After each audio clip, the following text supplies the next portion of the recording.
কিন্তু আমরা এইখানে কারচুপি করলে চলবে না। জাবেদা আপনার খুব ভালো করে শিখতে হবে। জাবেদাটা যদি আপনার জানা থাকে তাহলে কিন্তু আপনি বাকি যে হিসাবগুলো আছে খুব সহজেই করতে পারবেন। তো সেই কারণে আমরা জাবেদাটাতে একটু গুরুত্ব বেশি দিব। জাবেদা এই কারণে আমি ৩টা ক্লাস, এরপরে আমরা চলে যাব হচ্ছে আপনার এই খতিয়ানে। জাবেদার ঠিক পরেই এই যে আমরা ডেবিট ক্রেডিট বিশ্লেষণ করলাম, এইখানে ধরেন যে পাওনাদার হিসেবে আমি ডেবিট ক্রেডিট বিশ্লেষণ করছি। তো এই বিশ্লেষণ করে এই যে ধরেন যে সব পাওনাদার নিয়ে আমি পাওনাদার হিসাব নামে খতিয়ান করব, আবার সব নগদ টাকা নিয়ে আমি নগদান হিসাব নিয়ে হিসাব করব। তো এটা হচ্ছে খতিয়ানের কাজ। তো জাবেদার ঠিক পরের মানে হিসাব বিজ্ঞানের ধাপটাই হচ্ছে আপনার খতিয়ান করা, মানে লেনদেনগুলোকে শ্রেণীবদ্ধ ভাবে আপনার সংক্ষিপ্ত আকারে আপনার যার যার বৈশিষ্ট্য অনুযায়ী একটা গ্রুপে ফেলা, এবং সেখান থেকে আপনার ওটার জের বের করে নেওয়া, এবং সেই জের গুলা থেকে আমরা জের গুলাকে স্থানান্তর করে ডেবিট বা ক্রেডিট জের স্থানান্তর করে আমরা রেয়ামিল তৈরি করি। তো এইভাবে আমরা ধাপে ধাপে আগাবো। আপনাদের ইউনিট 2-তে এইভাবে দেওয়া আছে। প্রথমে আপনার জাবেদা থেকে এই লেনদেন গুলা ডেবিট ক্রেডিট গুলাকে ভাগ করে হিসাবের খাত অনুযায়ী খতিয়ান, তারপরে খতিয়ান থেকে আপনার এইটার জেরটা বের করে, যে ধরেন যে নগদান হিসাবের জের, ব্যাংক হিসাবের জের, পাওনাদার হিসাবের জের, এই জেরটা বের করে আপনার এইটা থেকে রেয়ামিল তৈরি করা হয়, এবং রেয়ামিলের উপরে ভিত্তি করেই এবং কিছু সমন্বয় নিয়ে আপনার ধরেন ব্যবসার যে আর্থিক বিবরণীটা আছে সেটা প্রস্তুত করা হয়। তো এইভাবেই আমরা আস্তে আস্তে আগাবো। তো আমরা এখন আসি হচ্ছে প্রাইমারি স্টেজে। তো আমরা জাবেদার কিছু এখানে নিয়ম দেওয়া আছে, আপনারা অলরেডি হয়তো বা পড়ে ফেলছেন। তো দেখেন এখানে আমরা গত ক্লাসে যেইগুলা পড়ছিলাম ওটার ধারাবাহিকতা বজায় রেখে আমি এখানে দিছি। তো এখানে পাওনাদার হিসাব, আমরা এখানে পাওনাদার হিসাব যেটা আছে, যে পাওনাদার কে আমরা প্রদেয় হিসাবে বলি, বা দায় পরিশোধ করলে ওটাকেও আমরা পাওনাদার হিসাবে বলি। তো পাওনাদারকে যখন আমরা টাকা পরিশোধ করি, ঠিক আছে, পাওনাদারকে আমি যখন নগদে টাকা পরিশোধ করি তখন আমার এই দায়টা পরিশোধ হয়ে গেলে পাওনাদার কমে যায়। তো সেই কারণে আমরা পাওনাদারটাকে সবসময় আমরা ক্রেডিট করি, কিন্তু পাওনাদারের নেচার হচ্ছে ক্রেডিট। কিন্তু পাওনাদার যদি কমে যায়, আর যেটা নেচার ক্রেডিট সেটা যদি বাড়ে তাহলে ক্রেডিট হবে, যেটা নেচার ক্রেডিট সেটা যদি কমে তাহলে সেটা ডেবিট হবে। তো পাওনাদারের নেচারটাই যেহেতু আমরা জানি ক্রেডিট, এটা দায়, তো এটাকে যখন আমি পরিশোধ করে দিব আমার দায়টা কমে যাচ্ছে, তো সেই কারণে এটা ডেবিট হবে। এবং যেহেতু আমি নগদ টাকা দিচ্ছি, নগদ টাকা চলে যাচ্ছে, সেই কারণে নগদান হিসাব ক্রেডিট। এতটুকু বুঝছেন সবাই? একজন বলেন। হ্যালো, জি স্যার। বুঝতে পেরেছি। আচ্ছা ঠিক আছে। তো এখানে সেম জিনিসটাই যদি আমি পাওনাদারকে নগদ টাকা না দিয়ে আমি যদি চেকের মাধ্যমে তার পাওনাটা পরিশোধ করি, আমি ধরেন যে আমি পাওনাদারকে নগদ টাকা দিলাম না, আমি পাওনাদারকে দিলাম হচ্ছে চেক। যদি পাওনাদারকে আমি চেকের মাধ্যমে ধরেন যে পাওনাটা পরিশোধ করি, তাহলে আমার এখানে নগদ টাকা তো আর আমি দিচ্ছি না, সেই চেকটা নিয়ে যাবে হচ্ছে ব্যাংকে। তো সেই কারণে আমার টাকা চলে যাবে হচ্ছে ব্যাংক থেকে। তো সেই কারণে আমার পাওনাদার হিসাবটা হবে ডেবিট, যেহেতু পাওনাদার কমে যাচ্ছে, এবং যেহেতু সে ব্যাংকের থেকে টাকাটা উঠাই ফেলবে, আমার ব্যাংক হিসাবটা কমে যাবে বা ব্যাংকে জমাটা কমে যাবে। সেই কারণে ব্যাংক জমা হিসাব বা ব্যাংক হিসাবটা আমি ক্রেডিট করে দিব। ঠিক আছে, নগদ টাকা হলে নগদ টাকা দিলে নগদান হিসাব ক্রেডিট, আর চেক দিলে সবসময় মনে রাখবেন, চেক দিলে অবশ্যই আপনি ব্যাংক হিসাব ক্রেডিট করবেন, চেক দিলে কিন্তু নগদ টাকা যাবে না। তো সেই কারণে আপনি যদি আপনার যদি অঙ্কে দেওয়া থাকে যে পাওনাদারকে চেকের মাধ্যমে পরিশোধ 5,000 টাকা, তা আপনি লিখলেন বিবিধ পাওনাদার হিসাব ডেবিট এবং নগদান হিসাব ক্রেডিট, তাহলে কিন্তু আপনার অঙ্ক ভুল। ঠিক আছে, তো আপনি এখানে মার্কস পাবেন না। তো সেই কারণে চেক দিলেই আপনার ব্যাংক হিসাব ক্রেডিট হবে। এরপর হচ্ছে নগদ টাকা পাওয়া গেলে বা চেকের মাধ্যমে পাওয়া গেলে, ধরেন যে আপনি নগদ টাকা যদি এমনিতে পান, আবার চেকের মাধ্যমে পান, অথবা আপনি কারো কাছ থেকে পাওয়া গেল, এরকম যদি কোনো কিছু লেখা থাকে, তাহলে সব ক্ষেত্রেই আপনার এইখানে তো আপনি দেখেন এখানে সব ক্ষেত্রেই কিন্তু আপনি নগদ টাকা আসলেই আপনি নগদান হিসাব ডেবিট করবেন। যদি চেকের মাধ্যমে পান, এখন কথা হইতে পারে যে স্যার চেকের মাধ্যমে পাইলে, চেকের মাধ্যমে আপনি বলছেন যে দিলে হচ্ছে চেকের মাধ্যমে ব্যাংক হিসাব ক্রিয়েট করে দিব, এখন চেকের মাধ্যমে পাইলে সেটা আমি কি করব? চেকের মাধ্যমে পাইলে কি আমি ব্যাংক হিসাব ডেবিট করব নাকি নগদান হিসাব ডেবিট করব? তো এইখানে একটা কথা আছে। তো আপনি যদি এখানে চেকের মাধ্যমে পান, টাকাটা যদি আপনি চেকের মাধ্যমে সরাসরি পান, তাহলে সেই ক্ষেত্রে আপনার এখানে আপনি যখন এন্ট্রিটা দিবেন, এন্ট্রিটা দেওয়ার ক্ষেত্রে আপনি প্রথমে যখন চেকের মাধ্যমে টাকাটা পান, তখনই আপনি এইখানে চেক যেহেতু পাইছেন, এটাকে আপনি ধরেন যে ব্যাংক হিসাবে আপনি ডেবিট করতেও পারেন, আবার এখানে নগদান হিসাবে ডেবিট করতেও পারেন। তো এইখানে আপনার কনফিউশন থাকতে পারে যে যদি আপনি নগদ টাকা পান তাহলে আপনি নগদান হিসাব ডেবিট করবেন, যদি চেকের মাধ্যমে পান তাহলে আপনি ব্যাংক হিসাব ডেবিট করবেন, আমাদের নিয়ম যেটা।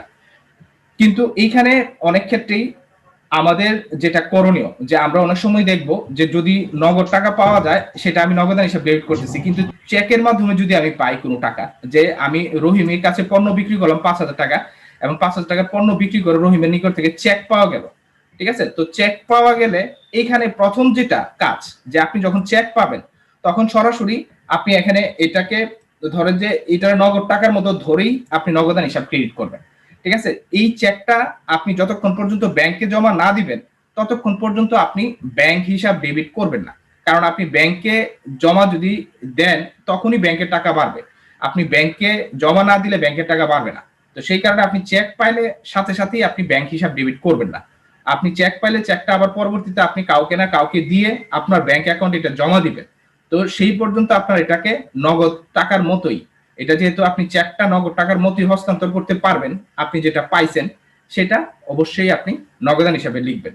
এটা একটু টেকনিক্যাল জিনিস, যে আপনি চেক পাইলে অবশ্যই সেটাকে আপনি ব্যাংক অ্যাকাউন্ট ডেবিট করবেন না, কারণ চেক পাইলে সাথে সাথে আপনার ব্যাংক জমা পারবে না, এই চেকটা আপনার ব্যাংকে নিয়ে যেতে হবে এবং সেখানে জমা দিলে আপনার ব্যাংক জমা পারবে। তো এটার জন্য আরেকটা এন্ট্রি আছে, যে আপনি চেকটা পাইলেন ধরেন যে 1 তারিখ, আপনি 3 তারিখে আপনার দোকানের কর্মচারীকে দিয়ে চেকটা আপনার অ্যাকাউন্টে জমা দিলেন, তখন আপনার ব্যাংক জমা হিসাব ডেবিট হবে এবং আপনার নগদান হিসাবটা ক্রেডিট হবে, যেটা আপনি এখানে ডেবিট করছিলেন প্রথম চেক পাওয়ার পরেই নগদান হিসাব, তো এটাকে তখন আপনি ক্রেডিট করে দিবেন। তো এটা হচ্ছে আপনার একটু টেকনিক্যাল জানার বিষয়, যে আপনি চেকে কাউকে পাওনা পরিশোধ করলে আপনার ব্যাংক থেকে এটা উঠবে, আপনি ক্রেডিট করে দিবেন, কোনো সমস্যা নেই। কিন্তু চেক পাইলে কারো কাছ থেকে অবশ্যই আপনি নগদান হিসাব প্রথমে ডেবিট করবেন, পরে আপনি সেটাকে আপনার যখন জমা দিবেন তখন সেটাকে আপনি ব্যাংক জমা হিসাবে ডেবিট করবেন। এরপর হচ্ছে আপনার মালিকের ব্যক্তিগত প্রয়োজনে ব্যাংক থেকে উত্তোলন করলে। তো এখানে ব্যক্তিগত প্রয়োজনে ব্যাংক থেকে উত্তোলন করলে গত ক্লাসে আমরা দেখেছি যে ব্যক্তিগত প্রয়োজনে যদি ব্যাংক থেকে উঠায়, আজকে আমরা সবই ব্যাংকের রিলেটেড জিনিসগুলো দেখতেছি বেশি। তো আমরা এখানে ব্যক্তিগত প্রয়োজনে ব্যাংক থেকে যদি সে উত্তোলন করে, তো ব্যাংক উত্তোলন করলে আপনি এখানে ব্যাংক হিসাবটা ক্রেডিট করে দিবেন।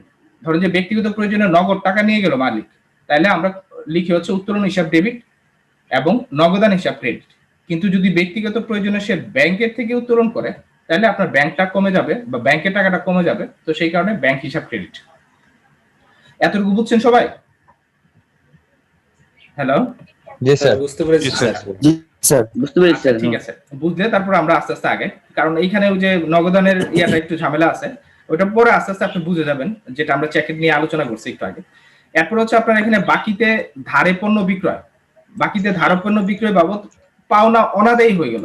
এইখানে আপনি অনেক সময় দেখবেন যে যারা দোকানদার বাকিতে বিক্রি করে অনেক টাকায় তারা উঠাইতে পারে না, যেটা উঠাইতে পারে না সেটাকে আমরা বলেছি অনাদায়ী, মানে যেটা আদায় করতে পারে না। তো যেটা আদায় করতে পারে না সেটা যেহেতু অনাদায়ী, অনাদায়ীটাকে আমাদের সবসময় ব্যবসার ক্ষেত্রে এটার জন্য একটা ধরেন হিসাব খুলতেই হয়।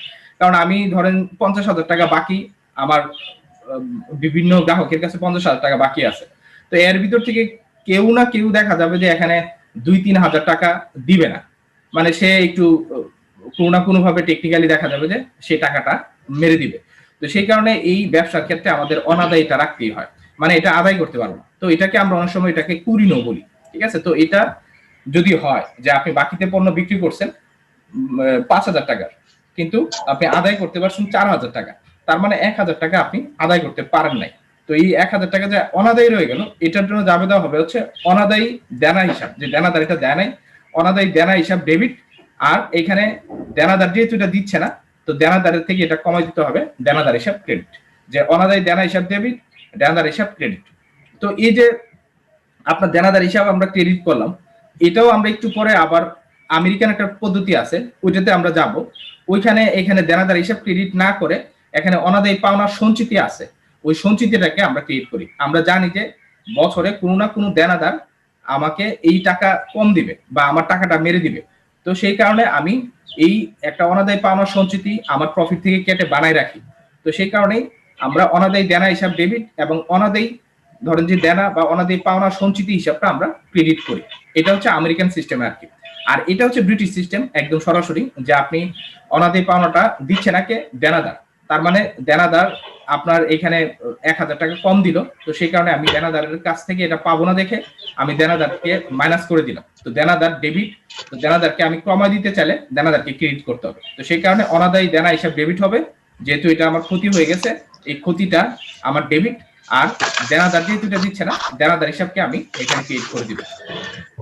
তো এরপরে যেটা আছে যে বাট্টা পাওয়া গেল, যদি কোনো কারণে আমি বাট্টা পাই, যে আমি অনেক সময় ব্যবসার ক্ষেত্রে দেখবো যে আমি ডিসকাউন্ট পাই, ঠিক আছে? তো আমি যদি ডিসকাউন্ট পাই, আমি পণ্য ক্রয়ের সময় আমি ডিসকাউন্ট পাই, তো আমি পণ্য ক্রয়ের সময় যদি আমি ডিসকাউন্ট বা বাট্টা পাই, তাহলে সেই ক্ষেত্রে আপনার বাট্টাটা আমার হিসাবভুক্ত করতে হবে। তো বাট্টা দুই ধরনের হইতে পারে, ঠিক আছে? একটা হচ্ছে আপনি দিতে পারেন, আবার আপনি পেতেও পারেন।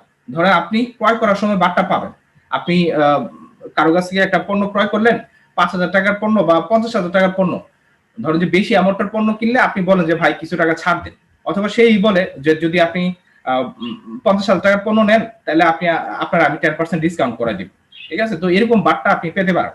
আবার আপনিও অফার দিতে পারেন যে আমার দোকান থেকে যদি কেউ 1 লাখ টাকার পণ্য একসাথে কিনে, তার জন্য 10% ডিসকাউন্ট আছে।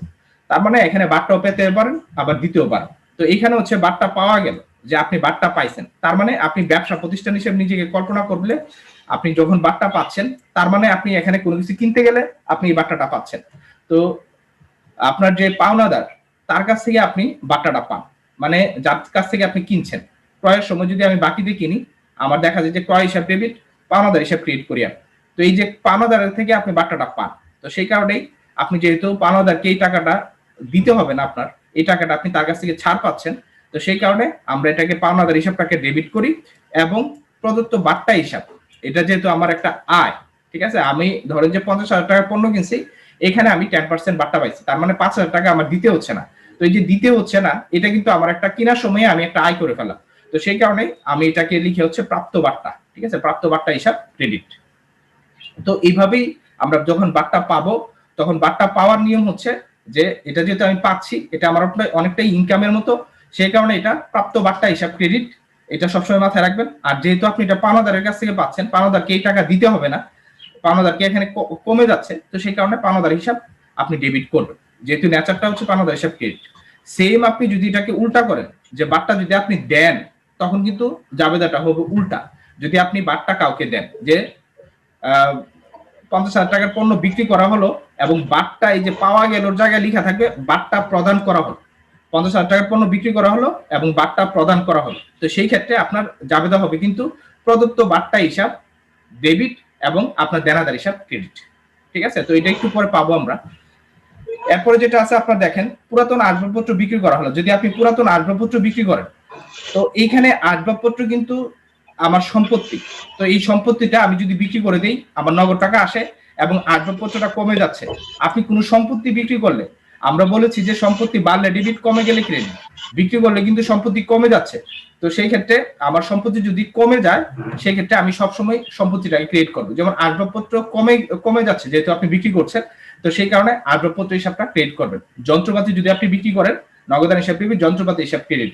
আবার যদি আপনি আপনার ভ্যান ছিল, পুরাতন একটা ভ্যান, যেটা দিয়ে আপনি ধরেন যে পণ্য ডেলিভারি দিতেন, তো সেটাও বিক্রি করে দিবেন, তো নগদান হিসাব ডেবিট।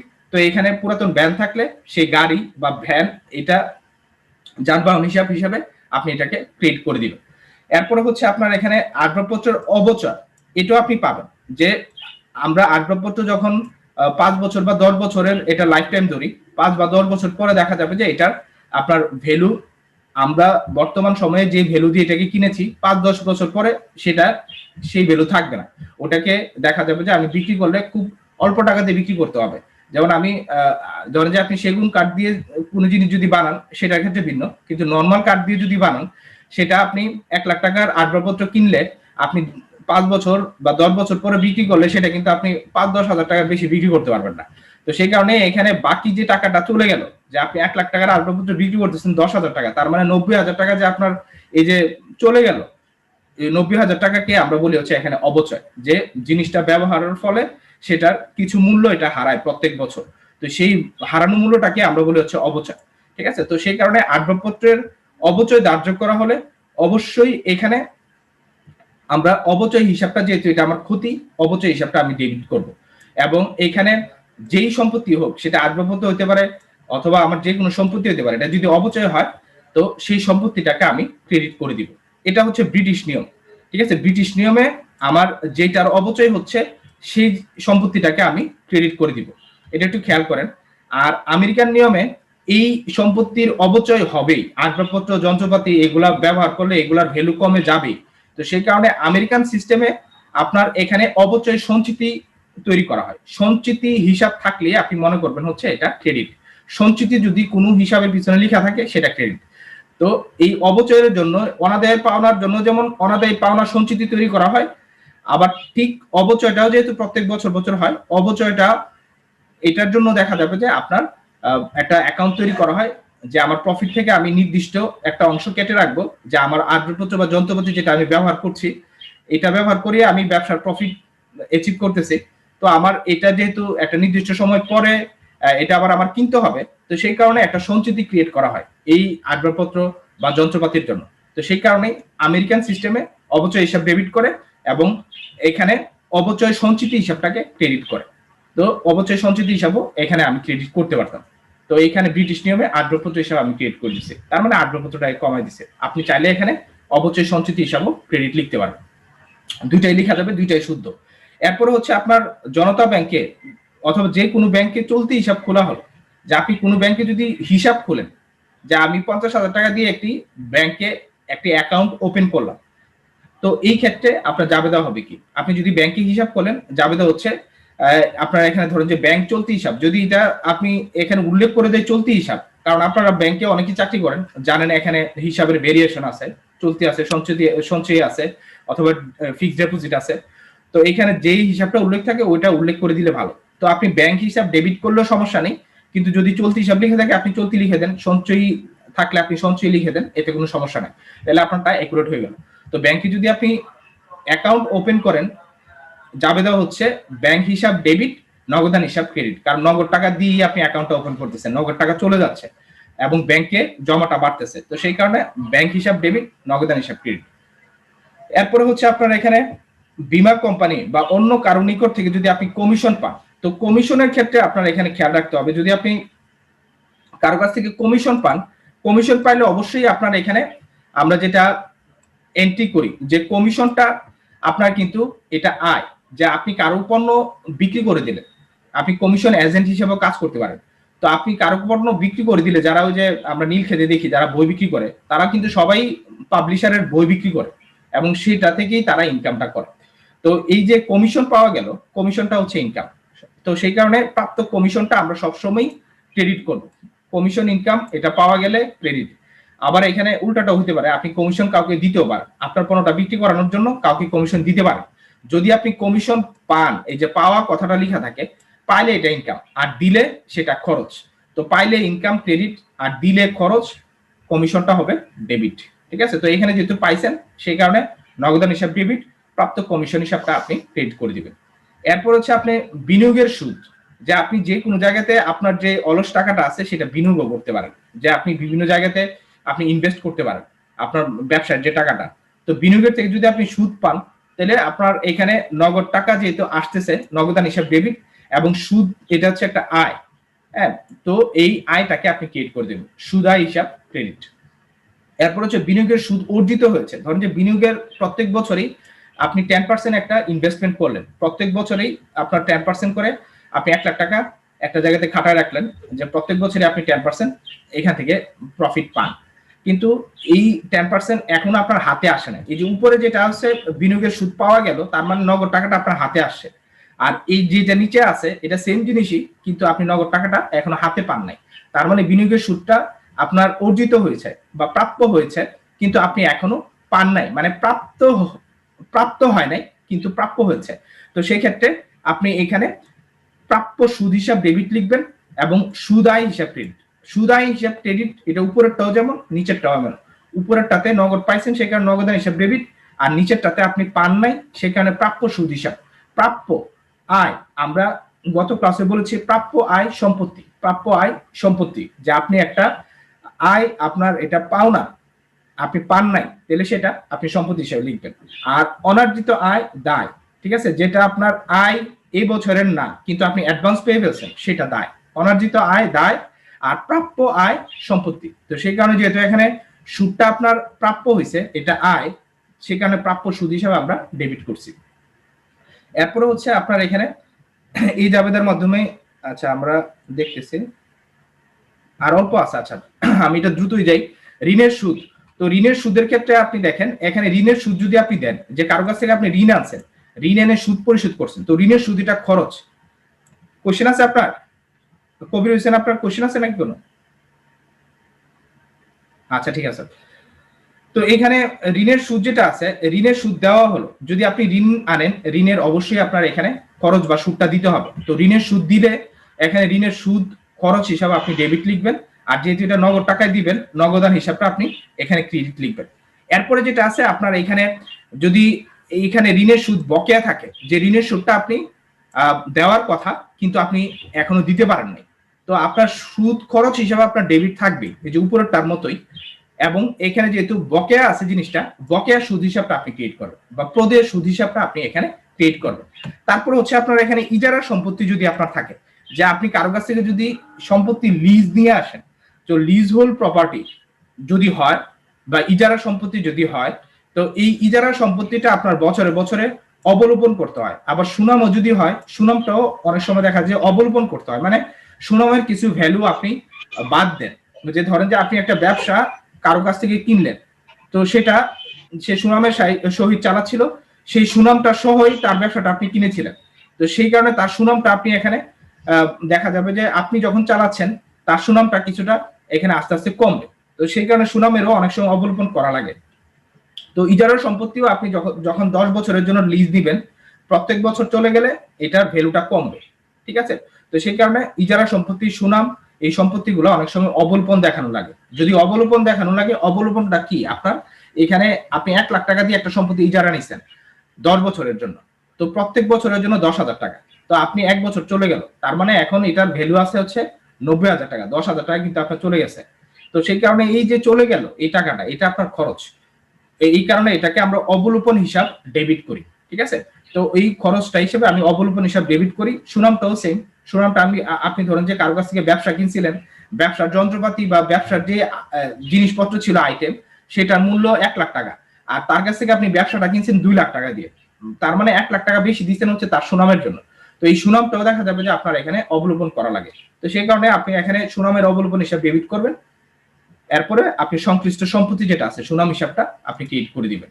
তো এইখানেও ইজারা সম্পত্তিটা, যদি ইজারা সম্পত্তির অবলোপন বলে, অবলোপন হিসাব ডেবিট, ইজারা সম্পত্তি হিসাব ক্রিয়েট, কারণ ইজারা সম্পত্তি আপনার 10,000 টাকা আপনার কমে গেল, সেই কারণে আপনি ইজারা সম্পত্তি হিসাব যদি 10,000 টাকা ক্রিয়েট করে দেন, আপনার 1 লাখ টাকা থেকে 10,000 টাকা গেলে আপনার 9,000 টাকা শো করবে, সরি 90,000 টাকা শো করবে। তো এইভাবে আমরা সম্পত্তির অবলোপন গুলা দেখাবো। অবলোপন মনে রাখবেন, অবলোপন হচ্ছে আপনার ক্ষতি বা খরচ, তো অবলোপনটা আপনার যেহেতু ক্ষতি, সেটাকে আপনি ডেবিট করবেন এবং সংশ্লিষ্ট সম্পত্তিটাকে আপনি উল্টা ক্রেডিট করে দিবেন, যেহেতু সম্পত্তির ভ্যালুটা কমে যায়।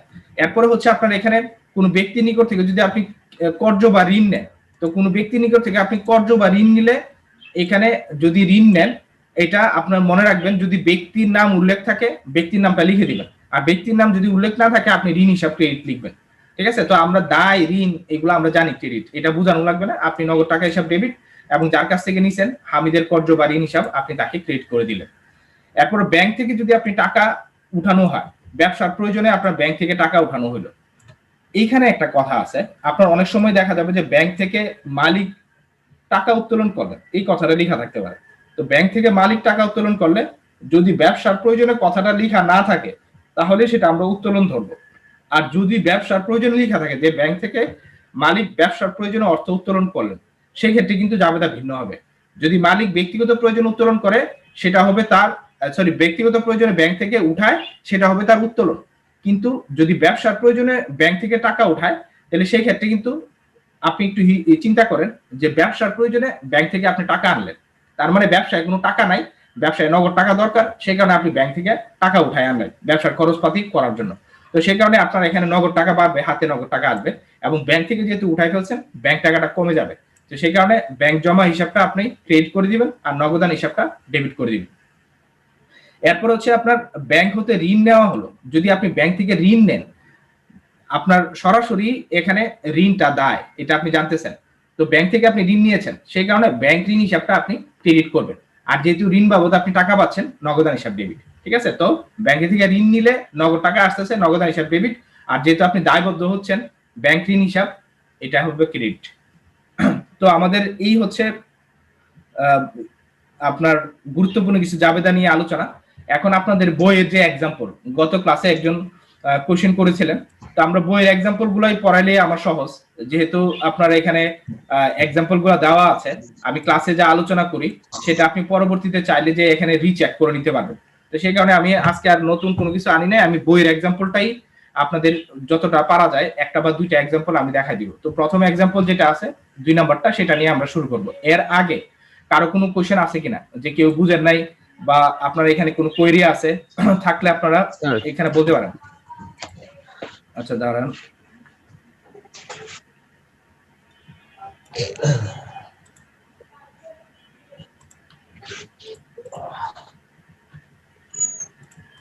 হ্যালো, হ্যাঁ বলেন। স্যার ব্যবসার প্রয়োজনে উত্তোলন, স্যার এটা একটু বলবেন? হ্যাঁ, ব্যবসার প্রয়োজনে উত্তোলন, উত্তোলন যদি আপনি করেন, আপনি উত্তোলনটা করতেছেন কোথেকে? ব্যাংক থেকে। ঠিক আছে, তো ব্যবসার প্রয়োজনে যদি উত্তোলন করেন, এটা কিন্তু আপনার ব্যবসায় নগদ টাকা বৃদ্ধি করছে। যে ব্যবসার প্রয়োজনে উত্তোলন মানে হচ্ছে আপনি ব্যবসার জন্য টাকা ব্যাংক থেকে উঠাচ্ছেন। তো ব্যবসার প্রয়োজনে সেই কারণে যদি আপনি উত্তোলন করেন, সেই কারণে আপনার নগদ টাকা বাড়বে, নগদান হিসাব ডেবিট। আর যেহেতু আপনি ব্যাংক থেকে উঠাই ফেলছেন, আপনার ব্যবসারই ব্যাংক অ্যাকাউন্ট, ঠিক আছে, তো সেই কারণে আপনার ব্যাংক অ্যাকাউন্ট থেকে এই টাকাটা কমে যাচ্ছে। তো সেই কারণে ব্যাংক হিসাবটা ক্রেডিট, যে নগদান হিসাব ডেবিট হবে, ব্যাংক হিসাব ক্রেডিট হবে। এটা ব্যবসার প্রয়োজনে যদি নাও লেখা থাকে, যদি বলে যে ব্যাংক থেকে উত্তোলন, ঠিক আছে, মালিকের ব্যক্তিগত প্রয়োজনে এটা লেখা নাই, যদি শুধু বলা থাকে ব্যাংক থেকে উত্তোলন করা হলো, তাহলে আপনার সেম যাবে না, নগদান হিসাব ডেবিট, ব্যাংক হিসাব ক্রেডিট, যে নগদ টাকা আপনার আসতেছে, ব্যাংক টাকা কমে যাচ্ছে। স্যার এখানে যদি আমি টাকাটা নিয়ে ব্যবসায় লাগাই, তাহলে স্যার এখানে কি অতিরিক্ত মূলধন হিসেবে কিছু লেখা যাবে? টাকাটা যদি আপনি এখান থেকে ব্যবসায় কাজে লাগান, হ্যাঁ, এটার এখানে কোনো নতুন জাবেদা নাই, কারণ টাকাটা আপনি ব্যবসার টাকাটাই ব্যাংকে রাখবেন, আবার ব্যাংকের টাকাটাই আপনি উঠায়, এটা ব্যবসার টাকাই ব্যাংকেই আপনি জমা রাখেন, কারণ আপনি ক্যাশের ভিতরে সব টাকা আপনি রেখে দিতে পারবেন না। তো সেই কারণে আপনি এই ক্যাশের টাকাটা অনেক সময় ব্যাংকে রাখবেন, দিন শেষে আবার আপনি সপ্তাহ শেষে আবার চাইলে সেই টাকাটা উঠায় এনে আপনার খরচের জন্য এটা খরচ করতে পারবেন। তো সেই কারণে নগদান হিসাব ডেবিট, ব্যাংক হিসাব আপনার ক্রেডিট হবে। আবার যখন আপনি ক্যাশের টাকাটা নিয়ে ব্যাংকে জমা দিচ্ছেন, ব্যাংক জমা হিসাব ডেবিট, নগদান হিসাব ক্রেডিট হবে। এটাই নিয়ম, এভাবেই চলতেছে। ঠিক আছে? জি স্যার। আচ্ছা, এরপরে আর কারো কোনো কোশ্চেন আছে? আর কার কোন কোশ্চেন না থাকলে আমরা অঙ্কে যাব। কোশ্চেন আছে কারো? না স্যার, এখন পর্যন্ত কোশ্চেন নাই স্যার। আপনি অঙ্কে না থাকলে আমরা তাহলে আবার অঙ্কে যাই। তো অঙ্কে আমাদের যেই বিষয়গুলো দেওয়া আছে আপনারা একটু দেখেন, এটা एग्जांपल হিসাবে আপনাদের ই-বুকে দেওয়া আছে। তো গত ক্লাসে আমরা একটা এন্ট্রি আলোচনা করেছিলাম। তো একটা এন্ট্রি আমাদের এই একজন বলেছিলেন যে স্যার এই এন্ট্রিটা বুঝাই দেন। তো হঠাৎ করে মাঝখান থেকে আলোচনা যেহেতু হয়েছিল, অনেকে হয়তো বুঝেন নাই। তো সেই কারণে আমরা এখানে ডিটেইলস ওই অঙ্কটাই নিয়ে আসি। আমরা এইটা সলভ করে ফেললে মোটামুটি আমার জাবেদার ধরেন যতগুলো সমস্যা আছে এর আপনি 40% বুঝে যাবেন, কারণ এইখানে অনেকগুলো জিনিসই চলে আসে। আপনি ধরেন যে জাবেদার নাম চেঞ্জ হইতে পারে, প্রেক্ষাপট চেঞ্জ হইতে পারে, কিন্তু এখানে আপনি মেইন যে কোর জিনিসটা আছে সেটা ধরতে পারতেছেন কিনা সেটা হচ্ছে বিষয়। জাবেদা কিন্তু আপনার বিভিন্ন জাবেদা আসবে না, জাবেদা একই ধরনের জাবেদাটাই আসে, কিন্তু প্রেক্ষাপটটা একটু চেঞ্জ করে দেয়। ঠিক আছে? তো সেই কারণে আপনার টাকা, প্রেক্ষাপট যেটাই চেঞ্জ হোক, আপনি মেইন জিনিসটা ধরতে পারছেন কিনা সেটা হচ্ছে মূল কথা। এখন আপনি অনেকেই মনে মনে বলতেছেন যে স্যার মেইন জিনিসটা কি? মেইন জিনিসটা হচ্ছে আপনাকে বলছি যে এটা কোন হিসাব সেটা আপনার আইডেন্টিফাই করতে হবে, যে এটা 5 ধরনের হিসাবের একটাতে পড়বে। এটা হয় সম্পত্তি, নাইলে ব্যয়, নাইলে দায়, নাইলে আয়, নাইলে আমার এখানে এটা মূলধন জাতীয় কোনো এখানে এন্ট্রি হবে। তো এই 5 ধরনের ক্যাটাগরির যে কোনো একটাতে আপনার এটা ফেলতে হবে। ফেলে এটা যদি আপনার ধরনের সম্পত্তি এবং ব্যয় নেচারের হয়, এটারে ডেবিট করবেন, আর যদি সেটা মূলধন, দায় এবং আয় হয়, সেটারে আপনি ক্রেডিট করবেন। এই মূল জিনিসটা আপনি মাথায় রেখে দুনিয়ার যে কোনো জিনিসে আপনি ধরেন যে আপনি লেনদেন যদি হয়, আপনাকে দেওয়া হয়, আপনি এটা সমাধান করে ফেলতে পারেন। তো এটারই ধারাবাহিকতায় আমরা প্রথম যেটা আসছে, আমরা প্রথম এন্ট্রিটা আপনার করি। যে প্রথম এন্ট্রিতে কি দেওয়া আছে দেখেন, যে এখানে ইনভেস্টেড টাকা 11 লাখ ইন ক্যাশ এবং অফিস ইকুইপমেন্ট হ্যাভিং টাকা 25,000 যেটা fair value in the agency দেওয়া আছে 25,000 টাকা। যে আপনার এখানে ইনভেস্ট কথা বলা আছে যে মালিক বা লাকি এখানে সে একটা ব্যবসা শুরু করছে, যেটা হচ্ছে রিয়েল এস্টেট এজেন্টের একটা ব্যবসা। সে রিয়েল এস্টেট এজেন্ট হিসেবে একটা ব্যবসা শুরু করছে। সেই রিয়েল এস্টেট এজেন্টের ব্যবসাতে সে ক্যাশ নিয়ে আসছে 11,20,000 টাকা, এবং অফিস ইকুইপমেন্ট বা অফিস যন্ত্রপাতি নিয়ে আসে 25 লাখ, আর এই 25,000 টাকা। এই কথাগুলো অতিরিক্ত লিখাই থাকবে, যেটা fair value in the agency. হ্যাঁ, এটা আপনার একটু বুঝে নিতে হবে যে এটা কেন লিখছে বা এটার কোনো ইফেক্ট আছে কিনা। যে এটা বলতেছে যে এটার একটা মানে ন্যায্য মূল্য ধরা হয়েছে আর কি, যেটা ন্যায্য মূল্য ধরা হয়েছে 25,000 টাকা, এটা হচ্ছে বাংলা কথা আর কি। তো এটা এখানে কোনো ইফেক্ট ফেলবে না। এই কথাগুলা আপনার অনেক সময় দিবে হচ্ছে আপনাকে বিভ্রান্ত করার জন্য, যে আপনি বুঝেন কিনা। তো এই জিনিসটা একটু ধরে ফেললেই হবে যে এটা আসলে কেন দিছে, এটার কি কোনো ইফেক্ট আছে কিনা। তো এটাতে এখানে কোনো ইফেক্ট নাই। তো সেই কারণে এখানে সরাসরি এটা হচ্ছে মালিক মূলধন নিয়ে আসে। লাকি সে ব্যবসা শুরু করছে রিয়েল এস্টেট বিজনেসের, সে মূলধন নিয়ে আসে হচ্ছে ক্যাশের মাধ্যমে 11,20,000 টাকা, এবং সে অ্যাসেটের মাধ্যমে নিয়ে আসে হচ্ছে 25,000 টাকা। সিম্পল। আপনি যদি সে মূলধন নিয়ে আসে, এই টোটাল টাকাটাই লাকির ক্যাপিটাল হিসেবে আপনি ক্রিয়েট করে দিবেন। 11,20,000 আর 25,000, 11,45,000 লাকির ক্যাপিটাল হিসেবে এটা ক্রেডিট হয়ে যাবে। তার মানে আপনি একটা অ্যাকাউন্ট কিন্তু ধরে ফেলছেন, সেটা হচ্ছে আপনার ক্যাপিটাল অ্যাকাউন্ট। যে সে যেহেতু ইনভেস্টমেন্ট করছে এই রিয়েল এস্টেট বিজনেসে, সে এটা দিয়ে যেহেতু ব্যবসা স্টার্ট করছে, তার মানে এটা হচ্ছে তার মূলধন বা ক্যাপিটাল। এটা আপনি ধরতে পারলে একটা সাইড হয়ে গেল। তার মানে আপনার ক্রেডিট সাইডটা হয়ে গেছে। মূলধন হিসেবে আপনি 1,45,000 টাকা ক্রেডিট করে দিবেন। এখন আসেন ডেবিট সাইড, সম্পত্তি আর ব্যয় যেটা আছে।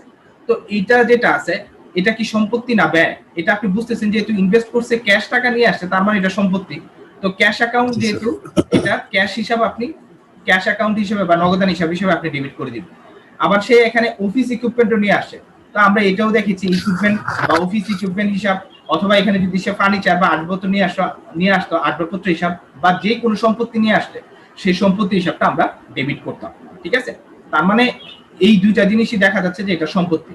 তো আপনি সেকেন্ড আইটেম যেটা আছে এটাও ধরে হচ্ছে, সেটা হচ্ছে সম্পত্তি। যে ক্যাশও তার সম্পত্তি, ইকুইপমেন্টও তার সম্পত্তি। তো এই লেনদেনের ভিতরে দুইটা হিসাব ইফেক্টেড হয়েছে, একটা হচ্ছে আপনার সম্পত্তি হিসাব, আরটা হচ্ছে এখানে দায় হিসাব। তো এখানে আমরা এই কারণে ক্যাশ হিসাব ডেবিট করব, ইকুইপমেন্ট হিসাব যেটা আছে সেটাও ডেবিট করব, এবং লাকিস ক্যাপিটাল আমরা ক্রেডিট করে দিব। ঠিক আছে, এটা এখানেই শেষ।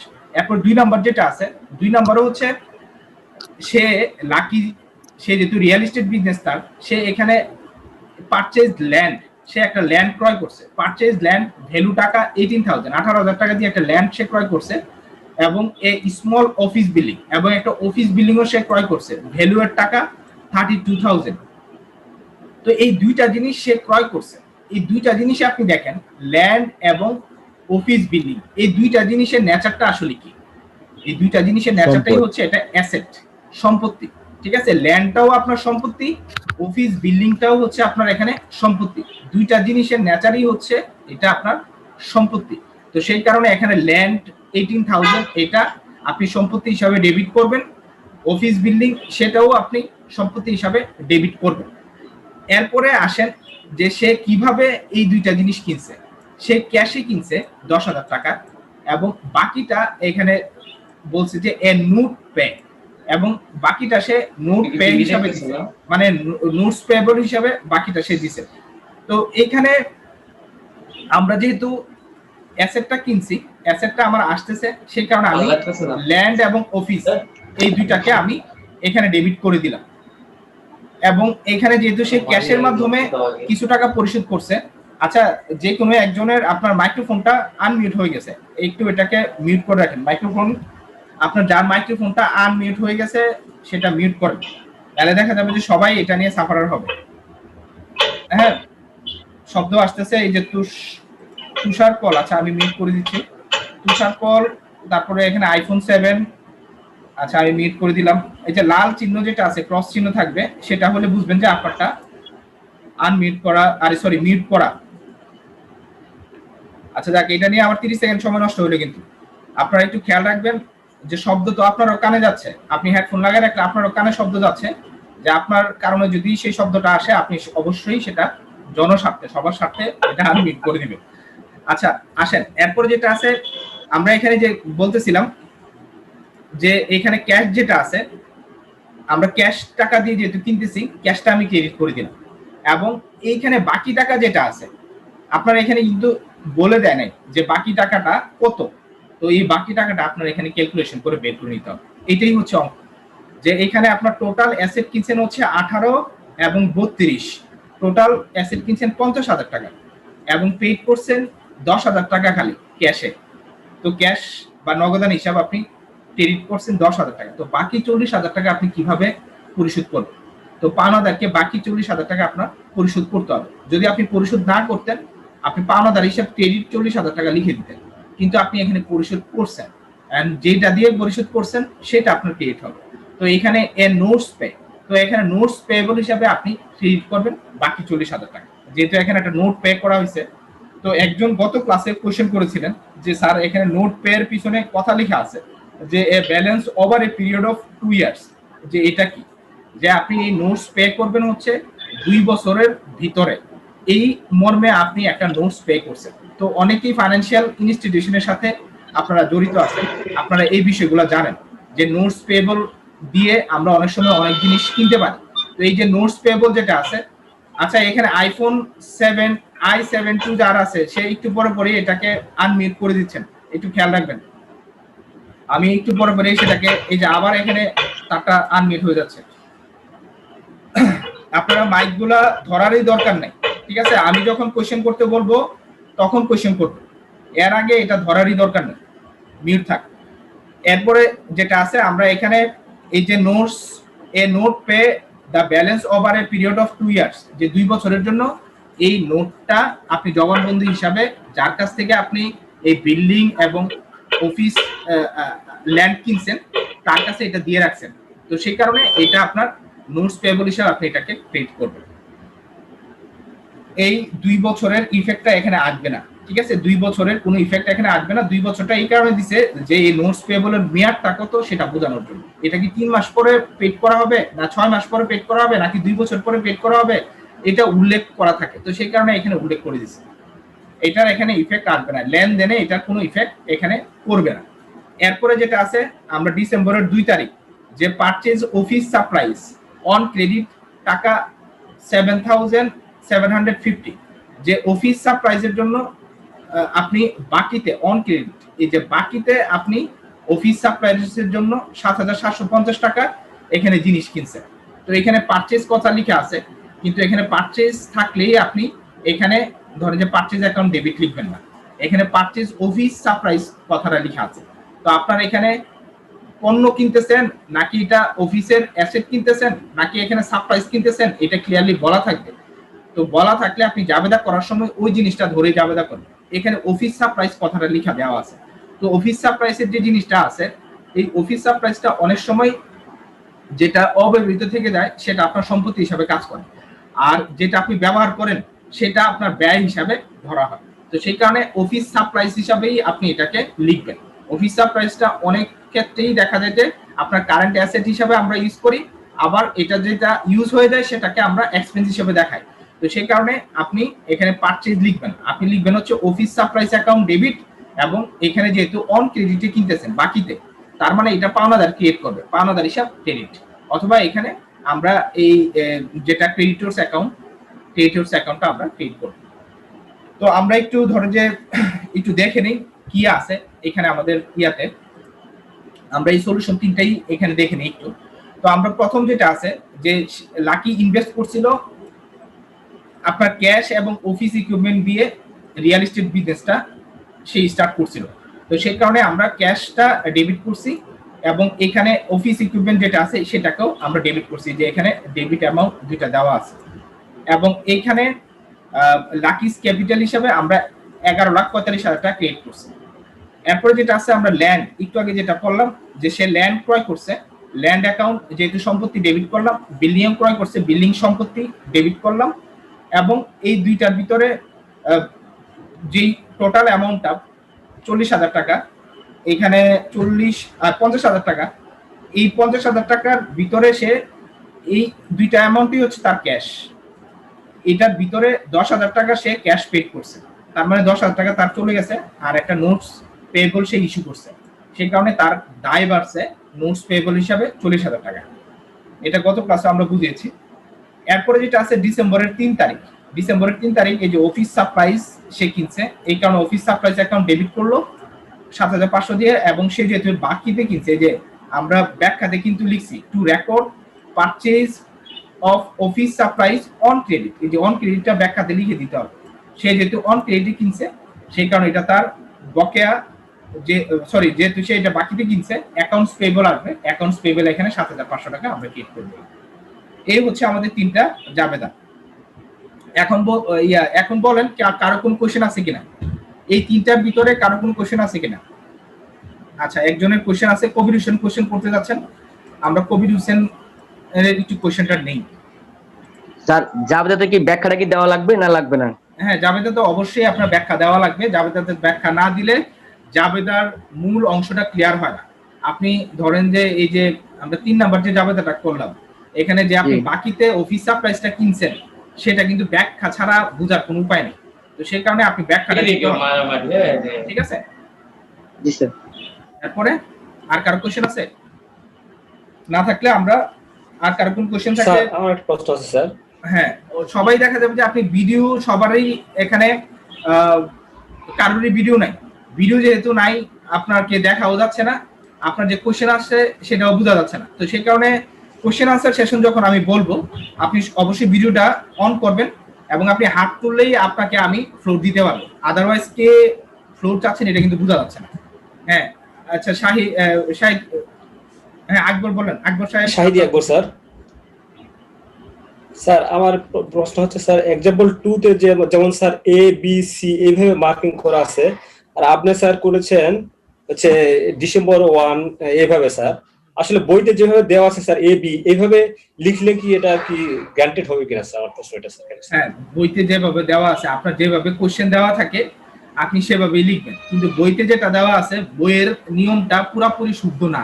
কারণ আমরা জাবেদাটা রেকর্ড করি হচ্ছে ডেট ওয়াইজ, কারণ এ বি সি ডি কোনো ডেট মেনশন করে না। আমরা জাবেদার সংজ্ঞাতেই পড়েছি যে জাবেদাটা আমরা প্রত্যেক দিনের লেনদেনগুলা রেকর্ড করার জন্য আমরা যে বিবরণী বই তৈরি করি প্রাথমিক লেনদেনগুলা লিপিবদ্ধ করার জন্য, সেটাকে আমরা জাবেদা বলি। ডেট ওয়াইজ যেটা আমরা ক্রনোলজিক্যালি করি, কিন্তু এখানে এ বি সি ডি এখানে কোনো ডেট মেনশন করে না। তো সেই কারণে আমি একটা ডেট দিয়েছি এটা বোঝার জন্য, কারণ জাবেদার 5টা কলামের ভিতরে কিন্তু এবিসিডি লেখার কোনো ঘর নাই, এখানে ডেট লেখার ঘর আছে। তো এবিসিডি কোনো ডেট না, সেই কারণে আমি বোঝার জন্য ডেটটা দিলাম, ঠিক আছে? এরপর বলো স্যার। স্যার স্যার বুঝতে পেরেছি স্যার, থ্যাংক ইউ স্যার। আচ্ছা, এরপরে আর কারো কোশ্চেন? রুবাইদ ফেরদৌস কোশ্চেন করতে যাচ্ছিলেন মনে হয়। না স্যার, যেটা কোশ্চেন করছি অলরেডি অ্যানসার পেয়ে গেছি। এটা তো সহজ জিনিস, এটা নিয়ে কোশ্চেন করার কিছু ছিল না, কারণ এইটা আপনার এইভাবে থাকবে না। এটা যেহেতু আপনাদের এক্সাম্পল বোঝানোর জন্য তারা এবিসিডি দিয়ে করছে, এরকম আপনার জাবেদা আপনি পাবেন না, এটা গ্যারান্টি। জাবেদাতে আপনার ডেট সহই থাকবে, এটা কনফার্ম থাকেন, এখানে এটা নিয়ে কোনো কনফিউশন নেই, জাবেদাতে আপনি ডেট সহই পাবেন। আচ্ছা, এরপরে যেটা আছে আমরা এরপরে জাবেদা গুলাতে আগাই।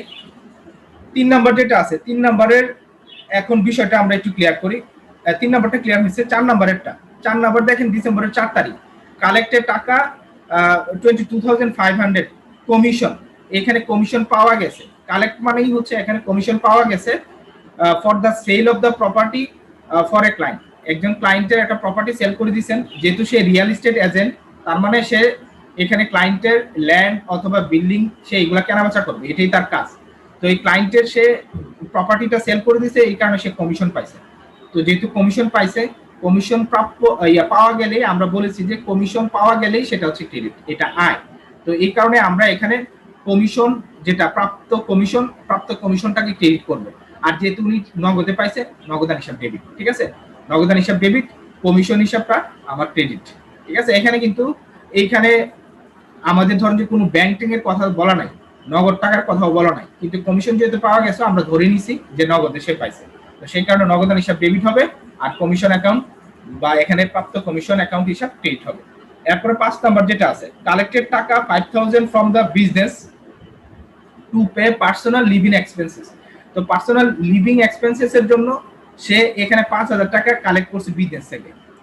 এই কথাটা কিন্তু আপনার একটু ঝামেলা লাগানো আছে, যেটা আপনি বুঝবেন না এটাতে একটু দাঁড়াবেন, ঠিক আছে, যেটাতে বুঝবেন না এটাতে একটু সময় নেবে। তো এখানে দেখেন সে কালেক্ট করছে বলছে 5,000 টাকা ফ্রম বিজনেস, ব্যবসা থেকে সে 5,000 টাকা নিছে ফর পার্সোনাল লিভিং এক্সপেন্স, ব্যক্তিগত খরচের জন্য সে ব্যবসা থেকে 5,000 টাকা নিছে। ব্যক্তিগত যদি কথাটা বলা থাকে, ব্যবসা থেকে যদি মালিক কোনো টাকা নেয় ব্যক্তিগত প্রয়োজনে, চোখ বন্ধ করেই এটাকে আপনি উত্তোলন হিসাবে আপনি এটাকে ডেবিট করে দিবেন, চোখ বন্ধ করে উত্তোলন হিসাব, ঠিক আছে। যদি মালিক ব্যক্তিগত প্রয়োজনে কোনো টাকা ব্যবসা থেকে নেয়, উত্তোলন হিসাব ডেবিট। মালিক ব্যবসা থেকে কোনো কিছু নিলে উত্তোলন হিসাব ডেবিট। তো যেহেতু সে পার্সোনাল লিভিং এক্সপেন্সের জন্য সে 5,000 টাকা নিছে, তার মানে উত্তোলন হিসাব ডেবিট, বা এখানে ড্রয়িংস অ্যাকাউন্ট ডেবিট 5,000 টাকা। আর যেহেতু সে 5,000 টাকা ক্যাশ হিসেবে নিছে, ক্যাশ অ্যাকাউন্ট বা নগদান হিসাব ক্রেডিট 5,000 টাকা, ঠিক আছে।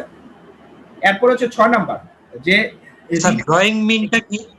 ড্রয়িংস মানে হচ্ছে উত্তোলন, উত্তোলনের ইংলিশ হচ্ছে ড্রয়িংস। ড্র মানে Yes, আছে yes.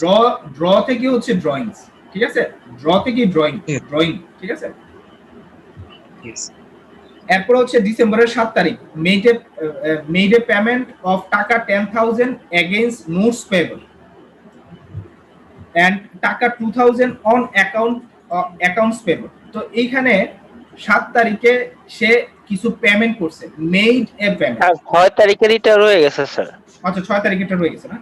আচ্ছা 6 তারিখে দেখেন repair service perform for cash টাকা 4,000 অন অ্যাকাউন্ট টাকা 10,000। তো এখানে রিপেয়ারিং সার্ভিসের কথা বলা আছে, repairing service perform for cash টাকা 40,000। এখানে রিপেয়ারিং সার্ভিসটা এখানে আসার কথা না, তারপরে এখানে অঙ্ক দিয়ে দিচ্ছে, কারণ সে তো রিপেয়ারিং কোনো বিজনেস সে করে না। তো repairing service perform for cash টাকা 40,000 এন্ড অন অ্যাকাউন্ট 10,000। আচ্ছা যেটাই আছে জাবেদা যেটা দেওয়া আছে ওটা অনুযায়ী যদি আমরা করি, এটা রিয়েল এস্টেটের সাথে মিলে না, এই জাবেদাটা রিয়েল এস্টেট বিজনেসের সাথে মিলে না, কিন্তু তারপরে যেহেতু দেওয়া আছে আমরা জাবেদাটা করি। তো এখানে রিপেয়ারিং সার্ভিস পারফর্ম করা হয়েছে, মানে রিপেয়ার সার্ভিস প্রোভাইড করা হয়েছে, আপনি রিপেয়ার সার্ভিস প্রোভাইড করছেন, ক্যাশে দিবেন 40,000 টাকা, অন অ্যাকাউন্টে দিবেন 10,000 টাকা, তার মানে আপনি সার্ভিস প্রোভাইড করছেন। সার্ভিস প্রোভাইড করলে আপনার, আমরা জানি যে সার্ভিস যদি আপনি প্রোভাইড করেন সেটা আপনার ইনকাম জেনারেট করে, তো সেই কারণে সার্ভিস রেভিনিউ আমরা ক্রেডিট করি, ঠিক আছে। আর যেটা আপনি পাচ্ছেন ক্যাশ, যদি নগদ পান সেটা নগদান হিসাবকে আমরা ডেবিট করি, আর যদি অন অ্যাকাউন্ট যদি সেটা আপনার বাকিতে থাকে আমরা দেনাদার বা ডেটর যেটা আছে দেনাদার হিসাবকে আমরা ডেবিট করি। তো এখানে আসবে হচ্ছে ক্যাশ অ্যাকাউন্ট ডেবিট, এখানে অ্যাকাউন্ট রিসিভেবল অ্যাকাউন্ট ডেবিট বা দেনাদার হিসাব ডেবিট, এবং এখানে সার্ভিস রেভিনিউ যেটা আছে সেটা ক্রেডিট, ঠিক আছে। তো আমরা আসেন এখন সলিউশনটা দেখে আসি। সলিউশনে যে জিনিসটা লেখা আছে সলিউশনে সেম জিনিসটাই বলা আছে।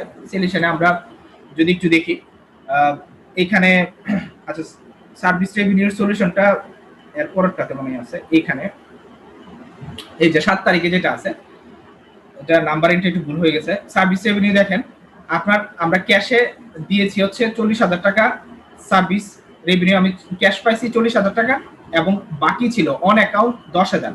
বাকি মানেই হচ্ছে আপনার যদি বাকিতে কোনো কিছু পাওনা থাকে সেটা আপনার দেনাদার জেনারেট করবে, সে কারণে অ্যাকাউন্ট রিসিভেবল মানে হচ্ছে দেনাদার, তো দেনাদার হিসাব ডেবিট, আর যেটা সার্ভিস রেভিনিউ বাবদ আপনি পাইছেন সার্ভিস রেভিনিউ অ্যাকাউন্ট ক্রেডিট, ঠিক আছে। এটাতে কারো কোনো সমস্যা আছে? সমস্যা থাকার কথা না, কারণ এটা না স্যার। এটার সাথে রিলেটেড না, আচ্ছা, কিন্তু সমস্যা এটা নেই, আসছে আর কি। এরপরে যেটা আমরা এখানে কমিশনের যে বিষয়টা দেখছিলাম, যে সে কমিশন রিসিভ করছে 22,500 টাকা, সে কমিশন রিসিভ করছে। তো কমিশন রিসিভ করলে আমরা এটা কমিশন হচ্ছে রেভিনিউ, কমিশন পাইলে, কমিশন কালেক্টেড বা কমিশন পাওয়া গেলে আপনি কমিশন পাইলে অবশ্যই ক্রেডিট, আর কমিশন দিলে ডেবিট। তো আপনি কমিশন পাইছেন সেই কারণে এটাকে ক্রেডিট করছেন, ঠিক আছে। আর যেভাবে পাইছেন সেইভাবেই এটাকে ডেবিট করবেন, ক্যাশে পাইলে ক্যাশ অ্যাকাউন্টটা ডেবিট, ঠিক আছে। আবার মালিক ব্যক্তিগত প্রয়োজনে এই যে পার্সোনাল এক্সপেন্সের জন্য সে 5,000 টাকা উঠাইছিল, কালেক্টেড 5,000 আপনার বিজনেস থেকে সে কালেক্ট করছিল 5,000 টাকা ব্যক্তিগত প্রয়োজনে, তো সেই কারণে মালিকের উত্তোলন বা ড্রয়িংস হিসাবে এটাকে আমরা সরাসরি ডেবিট করে দিছি, ড্রয়িংস অ্যাকাউন্ট ডেবিট 5,000 টাকা, যেহেতু ক্যাশ নিছে ক্যাশ অ্যাকাউন্টটা ক্রেডিট 5,000 টাকা, ঠিক আছে। এই হচ্ছে আপনার আমাদের উপরের যে জার্নালগুলো ছিল এটার এখানে জাবেদা। তো এরপরে যেটা আছে আমরা 18 তারিখে যদি চলে যাই, ব্যাড ডেট রিটার্ন অফ টাকা 1500। এখানে ব্যাড ডেটের কথাটা বলা আছে। এই যে ব্যাড ডেট যেটা আছে, আমরা এই যে অনাদায়ী পাওনা যেটা আছে, অনাদায়ী পাওনাটাকে আমরা ব্যাড ডেট বলি। তো এই ব্যাড ডেট যেটা আছে অনাদায়ী পাওনা, এই ব্যাড ডেটটা আপনার এখানে রিটার্ন অফ করা হয়েছে, মানে রিটার্ন অফ আমরা এখানে ব্যাড ডেটটা লিখা হয়েছে বা ধরা হয়েছে বা অনাদায়ী পাওনা হয়েছে, এইটা আমরা লিখলাম 1,500 টাকা, যে আমি দেনাদারের থেকে 1,500 টাকা আদায় করতে পারবো না। তার মানে এটা আমি কনফার্ম ব্যাড ডেট হিসাবে আমি লিখে দিলাম। এটা হচ্ছে আমার কুরিন। ব্যাড ডেট মানে হচ্ছে কুরিন, বা এটাকেই আমরা বলি হচ্ছে অনাদায়ী পাওনা। এই টাকাটা আমি পাবো না। তো অনাদায়ী পাওনা বা কুরিন হিসাব আপনার ডেবিট, এটা একটু আগে আমরা পড়ে আসছি কিন্তু এই যে রুলসে। তো ব্যাড ডেট বা অনাদায়ী পাওনা যদি হয়, সেটা আমি আমার লস, এই টাকাটা আমি দেনাদার থেকে আদায় করতে পারবো না।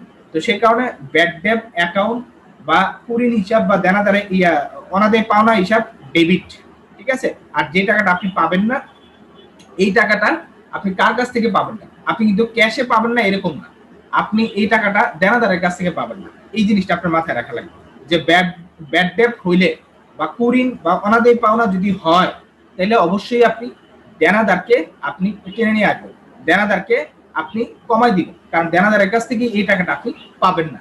তো সেই কারণে অনাদায়ী পাওনা কার কাছ থেকে? দেনাদারের কাছ থেকে। তো সেই কারণে আপনি এই টাকাটা যেহেতু অনাদায়ী বা আদায় করতে পারবেন না দেনাদারের কাছ থেকে, দেনাদারকে আপনি কমাই দিবেন 1,500 টাকা দিয়ে। তো এই কারণে অ্যাকাউন্টস রিসিভেবল অ্যাকাউন্ট ক্রেডিট হবে 1,500 টাকা। তো আমার এখানে ব্যাড ডেট অ্যাকাউন্ট ডেবিট হবে 1,500 টাকা দিয়ে, অ্যাকাউন্ট রিসিভেবল ক্রেডিট হবে 1,500 টাকা দিয়ে। বাংলা করলে কুরিন হিসাব বা অনাদায়ী পাওনা হিসাব ডেবিট হবে আপনার 1,500 টাকা, আর বিবিধ দেনাদার হিসাব ক্রেডিট হবে 1,500 টাকা, ঠিক আছে। অথবা আপনাকে বলছি যে অনাদায়ী পাওনা সঞ্চিতিও আমেরিকান নিয়মে আপনি ক্রেডিট করতে পারবেন 1,500 টাকা। তো এরপরে যেটা আছে রিসিভ ডিসকাউন্ট, সরি এখানে ডিসেম্বরের 14 তারিখ আছে, ডিসকাউন্ট অ্যালাউ, এই টাকাটা 575 টাকা ডিসকাউন্ট দেওয়া হয়েছে। এই যে ডিসকাউন্ট অ্যালাউ, ইংলিশে লেখা থাকবে হচ্ছে ডিসকাউন্ট অ্যালাউ, আর বাংলাতে হচ্ছে আমার এখানে বাট্টা প্রদান। আমরা এটা একটু আগে পড়ে আসছি। বাট্টা যদি প্রদান করা হয়, অবশ্যই আপনারা বলছি যে বাট্টা আপনি দিতেও পারেন, পাইতেও পারেন। যেহেতু আপনি প্রদান করতেছেন, এটা আপনার খরচ। বাট্টা প্রদান করলে অবশ্যই খরচ হিসাব ডেবিট। তো এই কারণে ডিসকাউন্ট অ্যালাউ বা ডিসকাউন্ট অ্যাকাউন্ট আপনি এটাকে ডেবিট করবেন। আর যেহেতু এই টাকাটা আপনার, বাট্টাটা আপনি দেন কাকে, এটা মাথায় রাখবেন। বাট্টা এবং এখানে ডিসকাউন্ট এবং এখানে ব্যাড ডেট, এটা কখনোই নগদে দেওয়া হয় না। বাট্টা এবং ব্যাড ডেট এই দুইটা কখনোই নগদে দেওয়া হয় না। এগুলা হচ্ছে আপনার দেনাদারকে কিছু টাকা ছাড় দেওয়া হয়, অথবা তার কাছ থেকে দ্রুত টাকা কালেক্ট করার জন্য, তাকে ইন্সপিরেশন দেওয়ার জন্য তাকে কিছু টাকা আমি ছেড়ে দিই, যে ভাই আপনার কাছে আমি 5,000 টাকা পাই, আপনার 575 টাকা দেওয়ার দরকার নাই, আপনি আমারে 425 টাকা দিয়ে দেন। আর 4,000 আপনি এখানে 425 টাকা দিয়ে দেন, তাহলে আপনার হবে, আপনার 5,000 টাকা পরিশোধ হয়ে যাবে। তো তাকে আমি দ্রুত টাকাটা কালেক্ট করার জন্য এইভাবে উৎসাহ দেওয়ার জন্য কিছু টাকা ছাড় দেয়। তার মানে আমি এই টাকাটা নগদে কিন্তু তাকে ছাড় দিই না, এই টাকাটা দেনাদারকে আমি কমাই দেই, বা দেনাদারকে এই টাকাটা দিতে হবে না, এইভাবে আমি ছাড় দিই, নগদ টাকায় আমি দিই না। এটা মাথায় রাখবেন যে ডিসকাউন্ট এবং ব্যাড ডেট এটা নগদ টাকায় দেওয়া হয় না, এটার সাথে দেনাদার জড়িত থাকে, ঠিক আছে। দেনাদারকে আমি এই ছাড়টা দিই, দেনাদারকে এই অফারটা যেহেতু দেওয়া হয়, এই কারণে ডিসকাউন্ট অ্যাকাউন্ট আপনার ডেবিট হবে। আর আপনি এই দেনাদারকে যেহেতু এই টাকাটা ছাড় দিয়ে দিচ্ছেন, দেনাদার কমে যাচ্ছে এই এত টাকা, তো সেই কারণে আপনি অ্যাকাউন্ট রিসিভেবল অ্যাকাউন্ট আপনি 575 টাকা ক্রেডিট করে দিবেন 575 টাকা দিয়ে। এরপরে হচ্ছে আপনার এখানে রিসিভ ডিসকাউন্ট অন টাকা 100 ইন ট্রানজাকশন। তো এখানে এই যে সি এর কথাটা লেখা আছে, ওই যে সি বলতে আমাদের এখানে 1, 2, 3, হ্যাঁ ডিসেম্বরের 1, আচ্ছা ডিসেম্বরের 2 তারিখের কথাটা বলা আছে যে রিসিভ ডিসকাউন্ট অফ টাকা 100 ইন ট্রানজাকশন, যে আপনি 100 টাকা ট্রানজাকশনে, আচ্ছা আমরা উপরের যে তিনটা আছে এটা জাবেদাটা একটু দেখি। তো এখানে যে জাবেদাটা আছে, আমরা এইখানে উপরের যে জাবেদাগুলো তখন আমরা করলাম, এই জাবেদার ভিতরে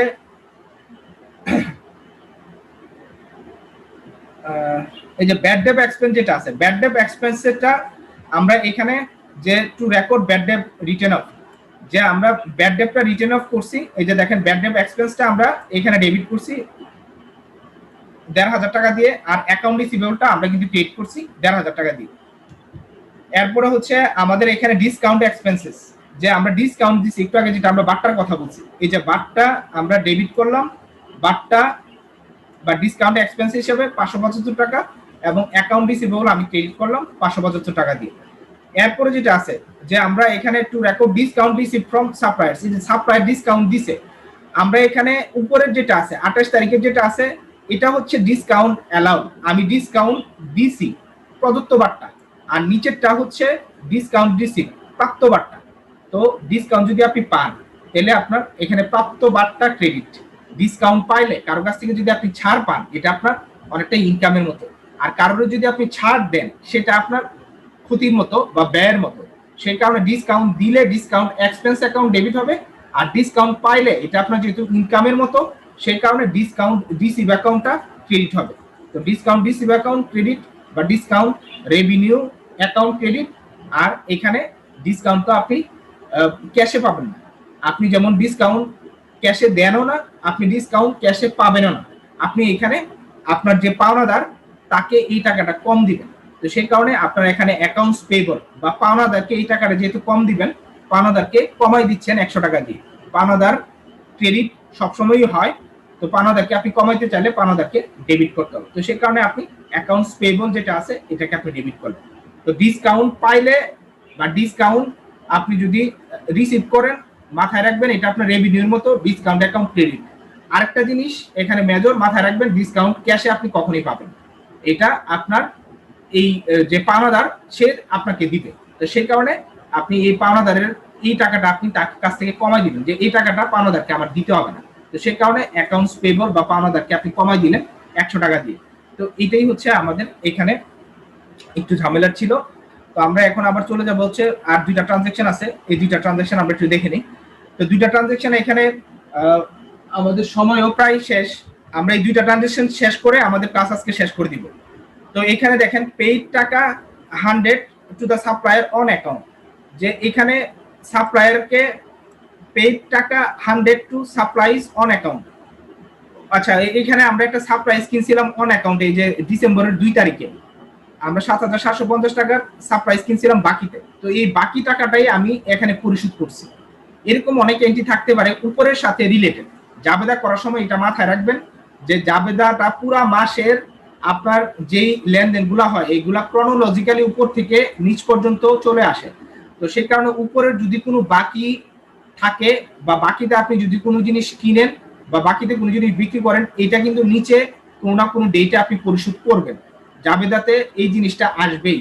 তো সেই ক্ষেত্রে আপনি এই জিনিসগুলা যখন আসবে উপরের লেনদেনটার সাথে মিলাই নেবেন যে উপরেরটা কি ছিল এবং নিচে এটা রিলেটেড কি হইলো, তাহলে আপনার আর ভুল হবে না, নাহলে কিন্তু আপনি এটা কনফিউজ থাকবেন, আপনার ভুল হয়ে যেতে পারে অঙ্ক। তো এখানে যেটা আছে পেইড টাকা 100 টু সাপ্লায়ার্স অন অ্যাকাউন্ট, যে সাপ্লায়ার্সকে আমি বাকিতে যেটা সাপ্লাইসের জন্য আমি বাকিতে যে জিনিসটা কিনছিলাম, বাকিতে আমি সাপ্লাইসগুলো কিনছিলাম, তো এই বাকিতে সাপ্লাইসগুলো যেটা আমি কিনছিলাম এটার 800 টাকা আমি এখন পরিশোধ করে দিছি ডিসেম্বরের 30 তারিখে এসে।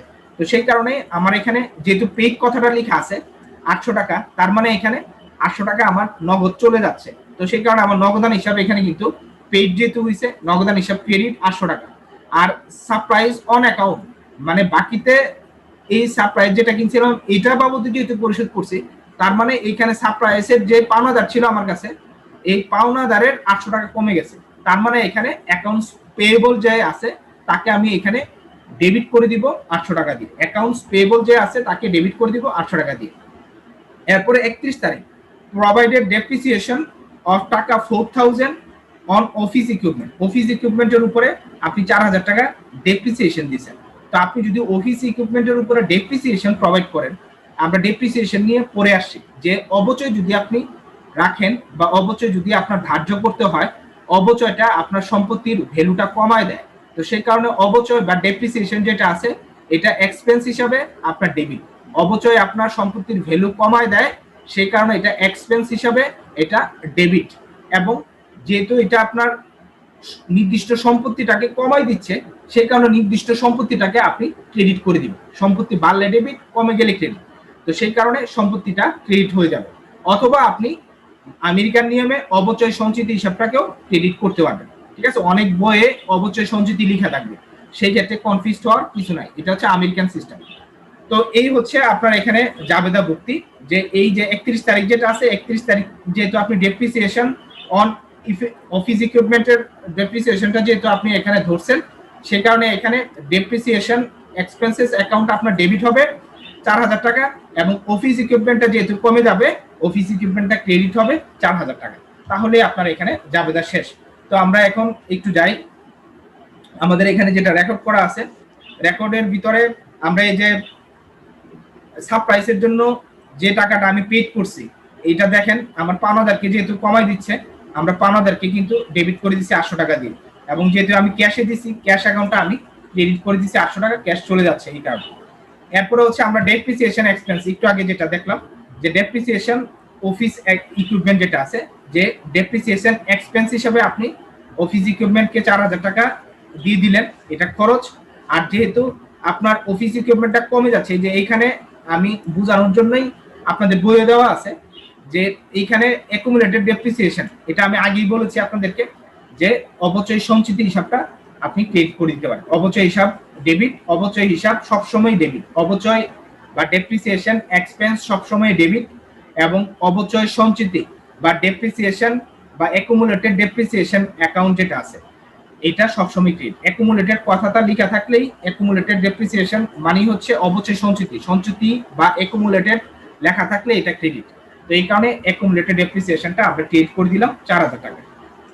তো এইভাবে আপনি জেড টেনে নিলে আমাদের ব্যালেন্সটা আপনারা বই যেটা দেওয়া আছে সেটাই আপনারা পেয়ে যাবেন। এই টোটাল ব্যালেন্সটা দিয়ে দিলে আপনার অঙ্কটা মিলে গেল। তো এই হচ্ছে আমাদের এই জাবেদা নিয়ে আলোচনা। এখন হচ্ছে আমাদের কোশ্চেন আনসার সেশন। আমরা 1-2 মিনিট কোশ্চেন আনসার নিয়ে আলোচনা করব। কারো যদি কোনো কোশ্চেন থাকে আপনারা ফার্দার বোঝার জন্য কোশ্চেন করতে পারেন। Floor is open. স্যার আমাদের এই ক্লাসটা কি ভিডিও হয়েছে, রেকর্ডিং হয়েছে? হ্যাঁ, ক্লাসটা রেকর্ড হচ্ছে, ক্লাসটা পেয়ে যাবেন। গত ক্লাসের যেটা রেকর্ড ছিল, গত রেকর্ডটাও আমি আপলোড দিয়েছি, আপনাদের গ্রুপে দেওয়া হয় নাই, কিন্তু ওই যে আমি যেখানে আপলোড দিয়েছি আপনাদের চ্যানেলে, আপনারা ওইখানে আমার চ্যানেলে যা পাবেন। ঠিক আছে স্যার, আমার একটা কোশ্চেন ছিল। আচ্ছা, এখানে কে কোশ্চেন করতে যাচ্ছেন? আচ্ছা, শাহিদ আকবর, উনি কোশ্চেনটা করুক আগে। হ্যাঁ, বলেন স্যার। আমি কোশ্চেন করতে যাচ্ছি স্যার, আমার আপনার যে 29 December sir receive discount of টাকা 100 ইন ট্রানজাকশন স্যার, এটা হচ্ছে স্যার সি ব্র্যাকেটে যে সি আছে, এটা কি স্যার? এটা একটু এটা কিন্তু আমি বলেছি, এটা নিয়ে কিন্তু আমি 1 মিনিট কথা বলেছি যে আপনি যে সি কথাটা লেখা থাকতেও পারে, নাও পারে, ওইটা কোনো সমস্যা নেই। এই যে আপনার সি কথাটা, সি দিয়ে আপনার একটা ইন্ডিকেশন দিচ্ছে, সি মানে হচ্ছে এ বি সি। আপনার ওই যে এক্সাম্পলে কিন্তু এ বি সি দেওয়া ছিল, তো আমাদের এখানে সি হবে না, আমাদের এখানে ডিসেম্বরের 2 তারিখ হবে, কারণ আমরা এটা ডিসেম্বরের 2 তারিখ করে দিছি। ঠিক আছে, তো ডিসেম্বরের 2 তারিখ দেখেন, এই যে সারপ্রাইজ এক্সপেন্সেস হিসেবে 7750 টাকা আমি অন অ্যাকাউন্টে কিনছিলাম, তো এইটারই আমি 800 টাকা পরিশোধ করছি এই ডিসেম্বরের 30 তারিখ এসে। এটাই এখানে সি দিয়ে বলা আছে, যেটা আমি লিখতে ভুল করছি, এটা সি না হয়ে ডিসেম্বরের 2 তারিখ দিতে হয়। আচ্ছা, এরপরে বলেন। Right sir, thank you sir. এরপর আর কার কোনো কোশ্চেন নাই? কোশ্চেন না থাকলে স্যার, হ্যাঁ বলেন। স্যার এখানে যে আমাদের এই যে আচ্ছা, যে কোশ্চেন করতেছেন, আমি বলছি যে কোশ্চেন করলে ভিডিওটা একটু খুলে নেবেন, কারণ আপনারা দেখাও দরকার, কারণ আমরা ক্লাস করতেছি, কেউ কারণে না চিনলেও সমস্যা। হ্যাঁ বলেন। নাজমুল হুদা না, কে কোশ্চেন করতে যাচ্ছেন? হ্যাঁ, সুকন মালাকার স্যার। আচ্ছা, সুকন, সরি স্যার। এখানে যে আমাদের ডিসকাউন্ট এলাও টাকা 575, এখানে তো স্যার টাকাটা মানে উল্লেখ করে দেওয়া আছে, যদি আমাদেরকে উল্লেখ করে না দেয়, যদি পার্সেন্টেজ দেয়, তাহলে কি স্যার ওই যে আমাদের যে দেনাদার থাকবে ওই টাকাটার উপরে তো ডিসকাউন্টটা ধরবে? হ্যাঁ, আপনি খুব ভালো কোশ্চেন করছেন। এখানে ডিসকাউন্টটা নগদ টাকায় আপনার কখনোই বলা থাকে না। এখানে অঙ্কে সহজে বোঝানোর জন্য, যেহেতু এটা एग्जांपल 2 এর অঙ্ক ছিল, সহজে বোঝানোর জন্য এখানে টাকাটা দিছে। আপনার যে কোশ্চেনটা ভালো একটা কোশ্চেন করছেন, ডিসকাউন্টটা সব সময় আপনার পার্সেন্টেজে দেওয়া থাকে, যে আপনি যে 10% ডিসকাউন্ট, 15% ডিসকাউন্ট এভাবেই পাবেন। ঠিক আছে, যে আপনার 10,000 টাকার জিনিস যদি আপনি কিনেন, এটার উপরে যেমন 10% ডিসকাউন্টে যে টাকাটা আসবে, আপনি 100 টাকা ডিসকাউন্ট কিনলেও 100 টাকার জিনিস কিনলেও 10% ডিসকাউন্ট এইভাবেই আপনার আসবে। 100 টাকার উপর 10% 10 টাকা, 1000 টাকার উপরে 100 টাকা, এইভাবে আপনার ডিসকাউন্টটা কাউন্ট হয়। টাকাটা এখানে স্পেসিফাইড থাকে না, পার্সেন্টেজটাই স্পেসিফিক করে দেওয়া থাকে। সেই ক্ষেত্রে আপনি যেটা বলছেন যে যে টাকাটা দেওয়া থাকবে ওটার উপরে 10%, ঠিক আছে, ওই টাকাটা দিয়ে আপনি দেনাদারকে কমাই দিবেন। হ্যাঁ, ভালো কোশ্চেন করছেন। এরপরে আর কারো কোনো কোশ্চেন আছে? এরপরে নাজমুল হুদা কোশ্চেন করতে স্যার একটা, হ্যাঁ বলেন। জি স্যার, এইচ নম্বরে আছে মেড এ পেমেন্ট অফ টাকা 10,000 এগেইনস্ট নোটস পেবল এন্ড টাকা 2,000 অন অ্যাকাউন্টস পেবল। স্যার এই যে এখানে যে মেড এ পেমেন্ট, আমি একটা পেমেন্ট করলাম 10,000 টাকা হচ্ছে নোট পেমেন্ট, আর ইভেন তারপর হচ্ছে অ্যাকাউন্ট পেবলস হচ্ছে 2,000 টাকা, কিন্তু এই টাকাটা আমি কারে পেমেন্ট করলাম, মানে কোন ইয়ার কারণে আমার চলে গেল, এটা তো উল্লেখ করা নেই। এটা এখানে আপনার এই যে ডিসকাউন্টের যে কথাটা বলা আছে, যে আমরা অঙ্কের ক্ষেত্রে আপনার সমস্যা হচ্ছে, আচ্ছা অনেকেই দেখা যাচ্ছে যে আবার নতুন করে এখানে ঢুকতে যাচ্ছে। আচ্ছা, অঙ্কের ক্ষেত্রে আমরা এখানে, আচ্ছা আমি একটু নিয়ে আসি, শেয়ার না দিলে বোঝা যাচ্ছে না। আচ্ছা, এইখানে আপনার ইয়া ছিল হচ্ছে কত নাম্বার, F নাম্বার না H number sir, H number হচ্ছে কি ছিল ইয়াটা, কোশ্চেনটা বলেন আবার। মেড এ পেমেন্ট অফ টাকা 7 নাম্বার স্যার, 7 নাম্বার, 7 ডিসেম্বর। আচ্ছা ঠিক আছে, 7 নাম্বার যেটাই হোক, আমি আপনাদের সুবিধার্থে আমি এটাই শেয়ার দিচ্ছি, আপনাদের সুবিধার্থে আমি ইয়াটাই শেয়ার দিচ্ছি। এইচ নাম্বার, ঠিক আছে, মেড এ পেমেন্ট অফ টাকা 10,000 এগেইনস্ট নোটস পেবল এন্ড টাকা 2,000 অন অ্যাকাউন্টস পেবল। ঠিক আছে, এই উনার কোশ্চেনটা হচ্ছে যে এটা উনি কাকে দিচ্ছে। তো আমি একটু আগে কিন্তু বলেছি যে জাবেদা করার ক্ষেত্রে আপনার উপরের ধারাবাহিকতাই আপনার নিচে অনেক ট্রানজেকশন করতে বলবে, অনেকগুলো লেনদেনই আসবে উপরের ধারাবাহিকতায়। তো উপরের ধারাবাহিকতাই কিন্তু এটা বলা আছে নিচে, যে উপরের এখানে দেখেন, হ্যাঁ উপরে এখানে কিন্তু এই জিনিসটা বলা আছে যে এখানে নোটস পেবল, আপনি কিন্তু এই যে নোটস পেবল দিয়ে একটা জিনিস এখানে কিনছেন, এই যে 2 বছরের যেটা ছিল, এই যে দেখেন আপনার বি নাম্বারে আপনি কিন্তু এখানে নোটস পেবলের একটা জিনিস কিনছেন। আচ্ছা আমি একটা হাইলাইটার নিয়ে নিই। এই যে 2 নাম্বারে আপনি দেখেন এই যে 32,000 টাকার আপনি একটা নোটস পেবল কিনছিলেন, এই যে সরি সাইন এর নোটস পেবল 32,000 না, সরি এটা 40,000 টাকার একটা নোটস পেবল ছিল। এই নোটস পেবলটা আপনার 40,000 টাকার এই জায়গাটাতে ছিল, বি ডেটে যেটা বলা আছে যে নোটস পেবল এখানে 40,000 টাকার ছিল। এটা আমরা এটা একটু আগে করে আসছি জাবেদা, 40,000 টাকার নোটস পেবলটা আপনি তৈরি করেছিলেন, বা 40,000 টাকার নোটস পেবল আপনি এই আপনার যে বিক্রেতা ছিল তার কাছে আপনি দিয়েছেন, তার মানে এটা আপনি দায়বদ্ধ আছেন তার কাছে। এই নোটস পেবল বাবদ 40,000 টাকা আপনার কাছে আপনার বিক্রেতা পাওনা আছে। তো এই টাকাটাই আপনি 8 তারিখে পরিশোধ করছেন। মেড এ পেমেন্ট টাকা 10,000 এগেইনস্ট নোটস পেবল ছিল 40,000 টাকা, এটার এগেইনস্টে আপনি 10,000 টাকা পে করছেন। তার মানে নোটস পেবল 1,000 টাকা এখানে কমে, আরে সরি 10,000 টাকা এখানে কমে যাচ্ছে, আরো 30,000 টাকা থেকে যাচ্ছে। তো সেই কারণে আমরা এখানে নোটস পেবলের জাবেদা যেটা আছে, নোটস পেবল যেহেতু আপনি এটা পেমেন্ট করছেন, এটার জাবেদা হবে, এটা আপনি নগদে যেহেতু দিচ্ছেন, এখানে আপনার নোটস পেবলটা এখানে কমে যাবে। তো সেই কারণে নোটস পেবলটা আপনি ডেবিট করবেন, আর এখানে ক্যাশ অ্যাকাউন্টটা ক্রেডিট করবেন আপনার 10,000 টাকা। এই জাবেদাটা মনে এখানে দেওয়া নাই, বা আমি হয়তো বা কোনো জায়গাতে ভুল হয়ে গেছে, এটা একটা ইম্পর্টেন্ট জাবেদা ছিল এই কারণে। আচ্ছা উনি বলছে, খুব ভালো হয়েছে। এরপরে যেটা আছে 2,000 টাকা দেখেন অন, এখানে অন অ্যাকাউন্ট যেটা আছে, অন অ্যাকাউন্টে যেটা আপনি কিনছিলেন বাকিতে, এখানে অন অ্যাকাউন্টে একটা জিনিস কিনছেন আপনি, দেখেন এই যে সারপ্রাইজ অন অ্যাকাউন্টে কিনছেন। জি স্যার, অন অ্যাকাউন্ট কিনছি স্যার। হ্যাঁ, এরপরে আপনার এখানে এই সারপ্রাইজ যেহেতু অন অ্যাকাউন্টে কিনছেন, এইটার 7,000 টাকা আপনার বাকি আছে, 7,750 টাকা বাকি আছে। তো এটাও আপনি এখানে 2,000 টাকা দিয়ে দিলেন। তো এটারও যেহেতু আপনি পেমেন্ট করছেন, এটাও আপনার এখানে দেনা ছিল, মানে এখানে পাওনাদার ক্রেডিট ছিল 7,450 টাকা, তো পাওনাদারকে আপনি 2,000 টাকা দিয়ে দিচ্ছেন, তার মানে পাওনাদার কমে গেছে। তো সেই কারণে এখানে অ্যাকাউন্টস এখানে যেই আমরা এখানে অ্যাকাউন্টস পেয়েবল যেটা আছে, অ্যাকাউন্টস পেয়েবলটাকে আমি ডেবিট করে দিব 2000 টাকা, আর এখানে ক্যাশ অ্যাকাউন্ট আমি ক্রেডিট করে দিব 2000 টাকা। তাইলে আমার এখানে জাবেদাটা সমাপ্ত হয়ে যায়। যেটা আমার এখানে করা আছে আপনি দেখেন, এই যে এটাই করা আছে। নোটস পেয়েবলটা দেখেন, নোটস পেয়েবল হিসাবে আমার টোটাল 10,000 টাকা আছে। 10,000 টাকা কিভাবে আসে?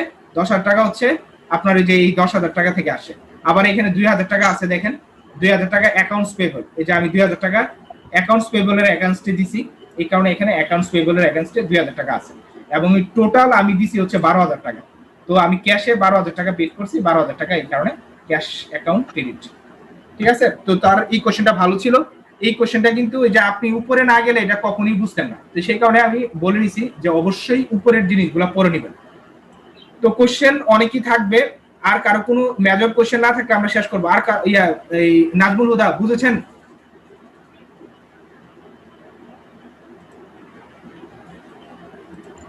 আচ্ছা জি স্যার, বুঝছি স্যার। আচ্ছা, বুঝলে এখন দেখেন আর কারণ কোনো কোশ্চেন না থাকলে আপনাদের একটা ক্লাস অলরেডি মনে স্টার্ট হয়ে গেছে, তো আমি এখানেই সমাপ্ত ঘোষণা করব। আর কারো কোনো কোশ্চেন না থাকলে আমি ক্লাস এখানেই শেষ করে দিব। সবাই ভালো থাকবেন, ঠিক আছে? জি স্যার, আল্লাহ হাফেজ স্যার। আচ্ছা ঠিক আছে। আল্লাহ হাফেজ। আসসালামু আলাইকুম স্যার। আদাব স্যার। আসসালামু আলাইকুম।